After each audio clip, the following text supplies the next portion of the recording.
हाय बच्चों, a lot of you have been telling me कि ma'am क्या अब जो मैंने नहीं पढ़ा है बिल्कुल कुछ नया टॉपिक है या बहुत देर से रिवाइज नहीं किया, शुड आई डू दैट और नो? तो मेरा बहुत सिंपल आंसर आपको होगा, अब आपने कोई नया टॉपिक नहीं उठाना है। आज 18 तारीख है, आज अगर आपने कुछ नया पढ़ना है तो पढ़ लो। 20th से लगभग आपने 10 दिन इस महीने के और अगले 4 दिन, 2 वीक्स मिनिमम, आपने कोई नया टॉपिक नहीं उठाना। पॉइंट नंबर 1, आपने जो पढ़ा है, जहां से पढ़ा है, जितना पढ़ा है, आपने बस उसको रिवाइज करते चलना है। कुछ टॉपिक्स में अभी भी जहां पर आपको कॉन्फिडेंस नहीं आ रहा, आपने एक आधी बार पढ़ा है, नया तो आपने टच भी नहीं करना। और जो चीजें आपने एक आधी बार पढ़ी हैं पर आपको कॉन्फिडेंस नहीं आ रहा है, उन चीजों की भले ही आप थ्योरी रिवाइज कर लो। जो अगर आपने नोट्स बनाए, अच्छी बात है, आप नोट्स रिवाइज कर लो। आपसे नोट्स नहीं बने हैं, आपने नोट्स नहीं बनाए हैं, कोई टेंशन नहीं है, आप सिर्फ थ्योरी रिवाइज कर लो। पर जो टॉपिक्स आपने अभी तक टच भी नहीं किया, आपको बिल्कुल नहीं आते हैं, वो अभी आपने बिल्कुल भी नहीं उठाने हैं। हाँ, अगर कुछ ऐसे टॉपिक्स हैं आपको लगता है यार ये मेरे को कर लेने चाहिए, मैंने बहुत कम किया है फिजिक्स में, या मैंने केमिस्ट्री में बहुत कम किया है, बायो मेरा ठीक चल रहा है, मैं टेस्ट भी दे रहा हूँ मानी मैम के साथ, मैंने बहुत कम किया है, तो आप उठाकर सिर्फ PYQs कर लो।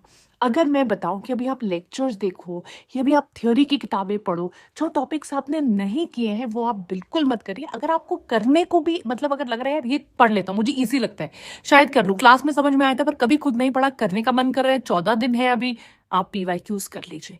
PYQs हमेशा ऐसे करिए जिनके साथ पीछे कॉन्सेप्ट दिया हुआ है, ताकि आप उन चीजों को एक बार रिवाइज कर लो। पर अगर आप मुझे बोलोगे कि क्या मैम मैं पूरा नया टॉपिक उठाऊं, अभी क्या मैं कोई नई चीज उठाऊं जो मैंने आज तक टच नहीं की, जिसमें मेरा कॉन्फिडेंस बहुत कम है, मैंने सुना नहीं है, तो मेरा आंसर आपको बिल्कुल 0 अंडा नो होगा। एक टिप मैं आपको जरूर देना चाहती हूँ, which can really help you and benefit you. आप अगर बहुत कम पढ़ा है, नया टॉपिक अभी पढ़ने को समझ में नहीं आ रहा, कॉन्फिडेंस लो हो रहा है, समझ में नहीं आ रहा क्या, और आप पिछले 4 साल के 2020, 2021, 2022, 3, 4, 4-5 साल के PYQs उठा लीजिए, तीनों सब्जेक्ट्स के, एटलीस्ट 2 बार, 3 बार, 4 बार, जितना बार आपसे होता है अगले 15 दिनों में आप सिर्फ इन PYQs को कर लीजिए, and I promise you, I guarantee you, ये आपको हेल्प करेगा और आप आकर मुझे थैंक यू बोलकर जाओगे।